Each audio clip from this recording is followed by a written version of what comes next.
Bonjour et bienvenue dans notre série de messages sur Luc. Donc aujourd'hui, on est sur la fin du chapitre 9 et le début du chapitre 10 de l'évangile de Luc. La semaine dernière, Franck nous a rappelé que déjà les tempêtes peuvent être bénéfiques pour tester nos convictions, tester notre foi. Il nous a aussi appelé à étudier la parabole du semeur et méditer sur les domaines dans lesquels on a besoin de se remettre en question. Et justement, aujourd'hui, on va répondre à la question: qui est le plus grand? Parfois, on pense qu'on est plus grand ou qu'on est supérieur parce qu'on est un homme. Parfois, on se sent supérieur parce qu'on est une femme, justement. Parfois, c'est parce que on est plus jeune et vigoureux. Ou parfois, c'est parce qu'on est plus vieux et peut-être plus sage. Mais tout le monde, à un moment ou à un autre, se pose la question de savoir: est-ce que je suis plus intelligent? Est-ce que je suis plus fort? Est-ce que je suis plus rapide? Est-ce que je suis plus spirituel? Est-ce que je suis plus sage? Et on voit en regardant les autres autour de nous, et puis parfois on a l'impression qu'il y a un peu des injustices. Moi, il y a une injustice, c'est que les femmes vivent plus longtemps que les hommes. Alors je me suis posé cette question, j'ai regardé sur Internet et j'ai trouvé ça.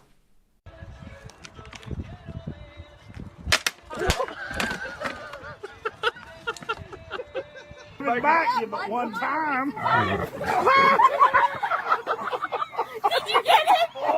Of course.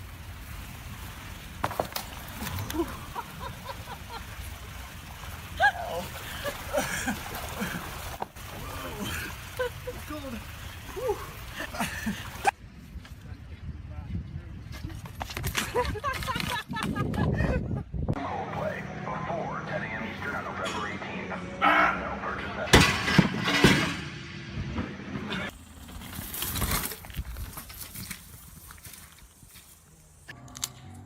That goes to the house on a car.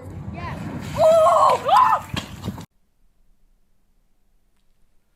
Bon, je suis pas sûr que le côté trop confiant de ces hommes soit toujours une explication scientifique.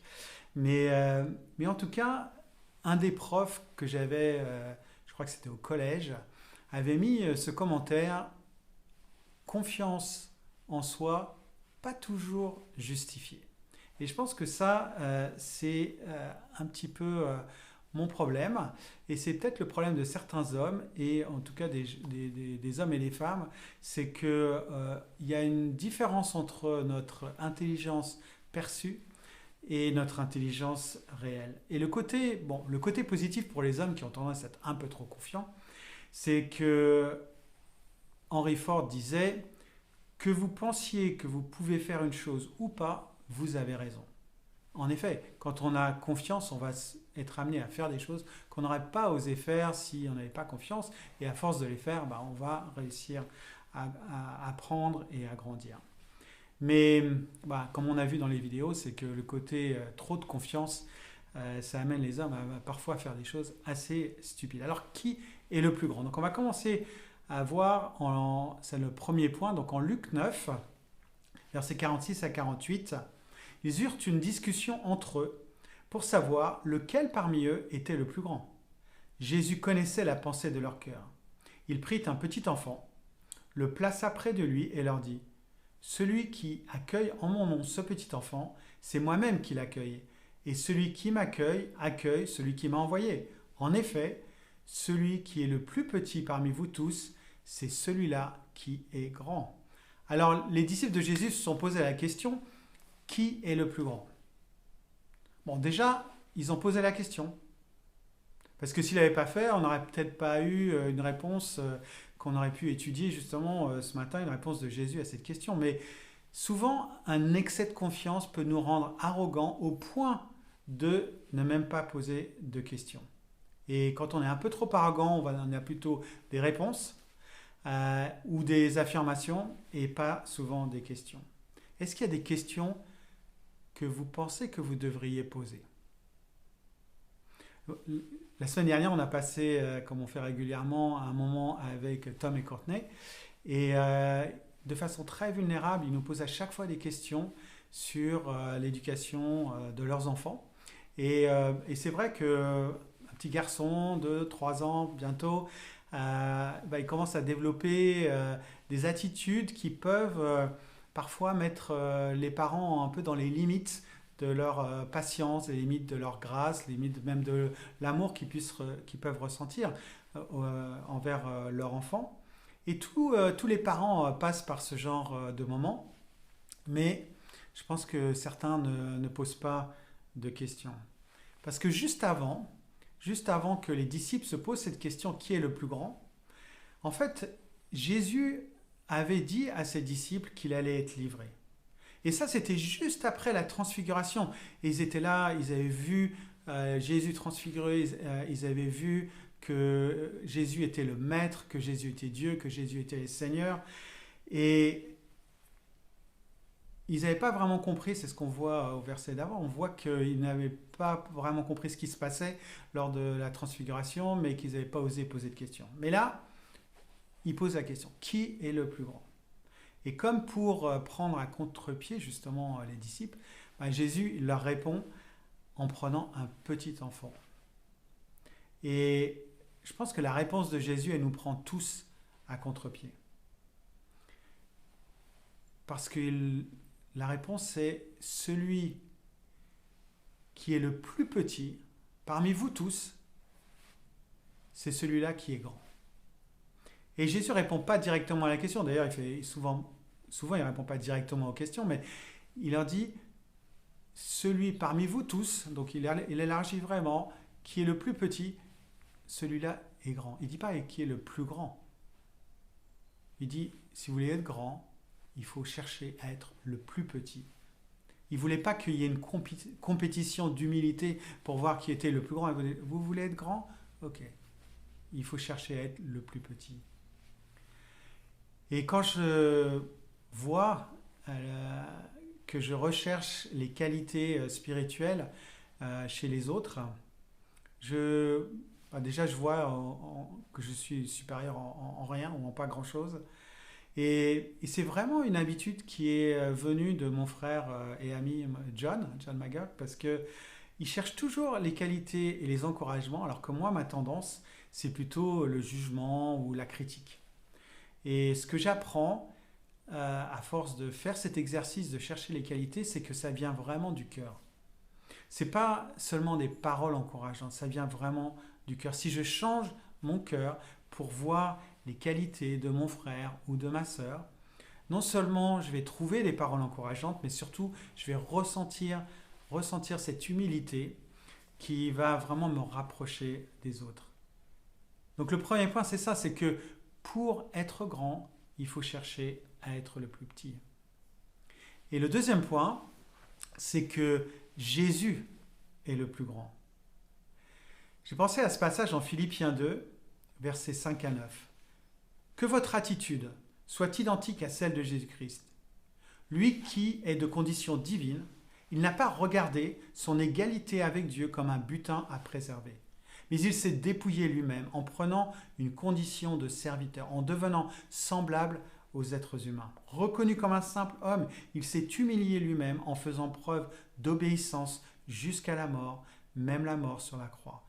C'est aussi pourquoi Dieu l'a élevé à la plus haute place et il lui a donné le nom qui est au-dessus de tout nom, afin qu'au nom de Jésus, chacun plie le genou dans le ciel, sur la terre et sous la terre, et que toute langue reconnaisse que Jésus-Christ est le Seigneur à la gloire de Dieu, le Père.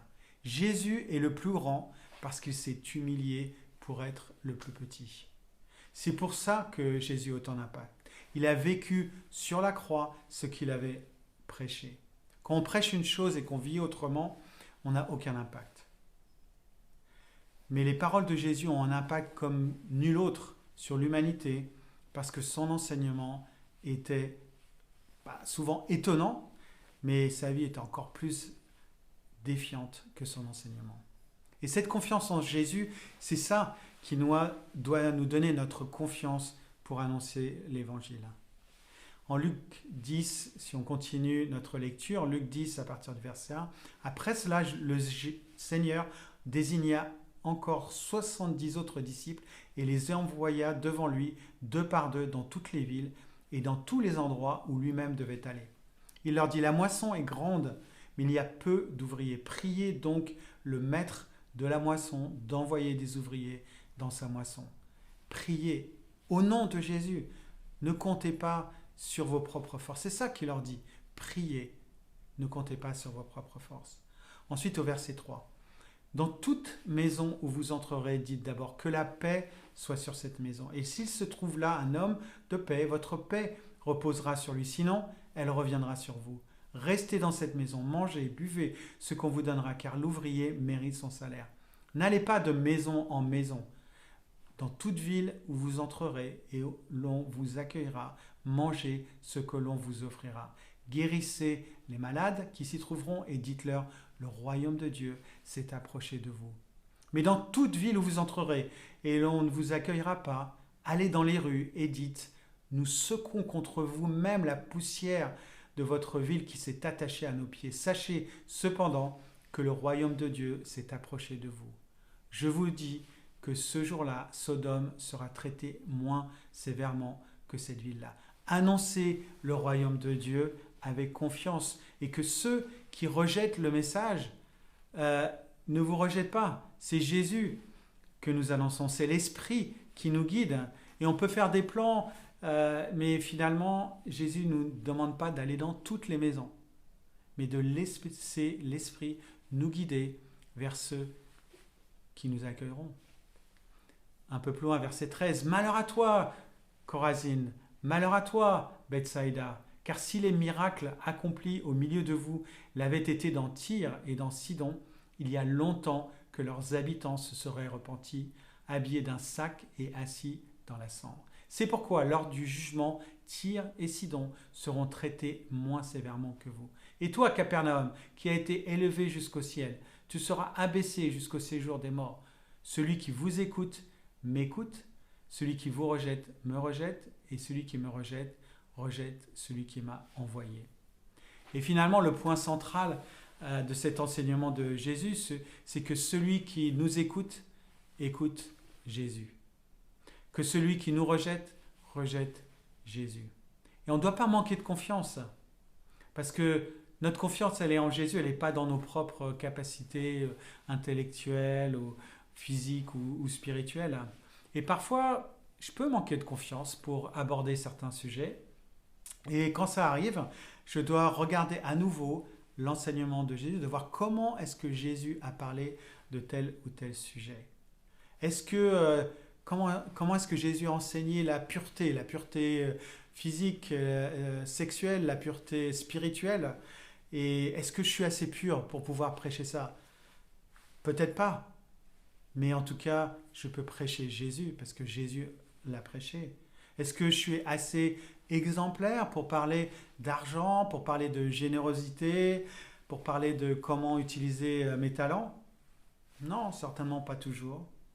Mais quand je suis troublé par quelque chose ou je ressens quelque chose, je vais chercher dans l'enseignement de Jésus. Je vais voir comment est-ce que Jésus a abordé ces sujets, comment est-ce que Jésus a enseigné sur ces sujets. Et du coup, j'en parle avec confiance parce que c'est Jésus qui parle à travers moi. Ce n'est pas juste mes troubles, mais si Jésus était troublé par certains sujets comme l'argent, la pureté ou d'autres, alors je regarde comment il en a parlé et j'essaie d'en parler comme Jésus. Donc si ma prédication vient de Jésus, ce n'est pas moi qui prêche et ce n'est pas moi que vous écoutez, mais c'est Jésus. Mais ce n'est pas moi non plus que vous êtes tentés de rejeter, c'est Jésus. Et le troisième et dernier point, c'est « Réjouissez-vous ». Verset 17, toujours chapitre 10 de Luc, les 70 revinrent tout joyeux et dirent « Seigneur, même les démons nous sont soumis en ton nom. » Jésus leur dit « Je regardais Satan tomber du ciel comme un éclair. Voici, je vous ai donné le pouvoir de marcher sur les serpents et les scorpions et sur toute la puissance de l'ennemi, et rien ne pourra vous nuire. Cependant, ne vous réjouissez pas de ce que les esprits vous sont soumis, mais réjouissez-vous de ce que vos noms sont inscrits dans le ciel. Et à ce moment même, Jésus fut rempli de joie par le Saint-Esprit et il dit, je te suis reconnaissant, Père, Seigneur du ciel et de la terre, de ce que tu as caché ces choses aux sages et aux intelligents et les as révélées aux enfants. Oui, Père, je te suis reconnaissant car c'est ce que tu as voulu. Mon Père m'a tout donné et personne ne sait qui est le Fils, si ce n'est le Père, ni qui est le Père, si ce n'est le Fils, et celui à qui le Fils veut la révéler. Puis il se tourna vers ses disciples et leur dit en privé, heureux les yeux qui voient ce que vous voyez. En effet, je vous le dis, beaucoup de prophètes et de rois ont désiré voir ce que vous voyez et ne l'ont pas vu, entendre ce que vous entendez et ne l'ont pas entendu. Et en ne rejetant pas Jésus, mais en écoutant ses paroles et son enseignement, on trouve la joie. Alors on peut trouver des joies temporaires dans des choses de ce monde, mais il y a une joie spirituelle, une joie profonde de voir les démons qui nous sont soumis. Et on voit ça dans nos vies, on voit ça dans la vie de certains de nos amis ou de nos frères et de nos sœurs. Et ça, c'est une joie qui est indescriptible et une joie qui est inébranlable quelque part. Et moi, je suis chrétien depuis plus de 30 ans et c'est vrai que j'ai vu beaucoup de choses dans ma vie, beaucoup de choses dans la vie de personnes autour de moi. Et du coup, j'ai cette joie au fond, mais j'ai aussi ces convictions qui sont profondes. Et je sais que c'est plus difficile quand on est jeune chrétien, parce qu'on voit les enseignements, on voit d'autres chrétiens se réjouir, mais on a eu des expériences, on a ressenti certaines joies, mais elle doit être plus solide. Et pour ça, il va falloir persévérer dans l'enseignement. Et là encore, dans ce passage, Jésus nous rappelle que c'est le cœur d'enfant qui peut entendre ces choses, pas les sages et les intelligents. Bon, moi je me trouve plutôt sage et plutôt intelligent, comme la plupart des hommes d'ailleurs. Et bon, je ne sais pas si vous savez, mais on mesure le quotient intellectuel et la moyenne c'est 100 à peu près. Donc il y a la moitié des gens qui sont au-dessus, la moitié des gens qui sont en dessous. Et si on demande à quelqu'un, à ton avis, tu es combien en quotient intellectuel? La moyenne des gens, ils vont dire 130. Hommes et femmes. Hein. Donc, on a tendance à surestimer notre intelligence. Et moi, ce que je veux, c'est surtout veiller sur mon cœur d'enfant. Parce que les choses ne se révèlent pas aux sages et aux intelligents. Elles se révèlent à ceux qui ont un cœur d'enfant. Et ce cœur d'enfant me permet de voir que ma joie vient du fait que mon nom est écrit dans les cieux. Donc voilà, la conclusion de ce message, c'est que pour être grand, il faut chercher à être le plus petit. Que le plus grand, c'est Jésus, et c'est Jésus qu'on annonce. Et c'est seulement en suivant Jésus que l'on peut vraiment se réjouir. Amen.